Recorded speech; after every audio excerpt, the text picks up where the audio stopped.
There's a concept called time perspective. The first person I ever heard mention this was an author by the name of Brian Tracy, who you're probably familiar with.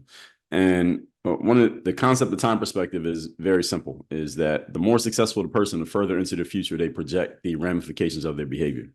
So a more successful person thinks, what is this action going to do for me over the next 5 years? Whereas the less successful person thinks, what can this action do for me for the next 5 minutes? But because you're projecting into the future, if I stick with this and keep publishing, then eventually the tide is going to turn. You build up the momentum and eventually you hit that tipping point and now everything's working. Now all the work becomes worth it.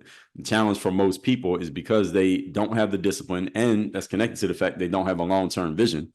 It's very hard to be disciplined if you don't have a vision that you're connecting discipline to. I mean, why am I doing all this hard work now for no return on investment if I don't see anything in the future? Most people don't see a result in the future because they don't think about the future. They just think about right now, which is the instant gratification.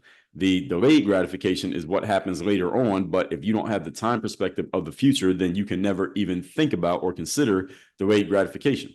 And again, this is the reason why there's so little competition for people who are disciplined, because this connected right to it. They have a longer time perspective. They're willing to do things that other people are not willing to do. They're willing to take on the tasks that don't seem to be producing anything, and they're doing it, quote unquote, for nothing, because they know later on down the line they're going to get the result. But most people just don't have the ability to think that way. Actually, let me check that. Everyone has the ability to think that way.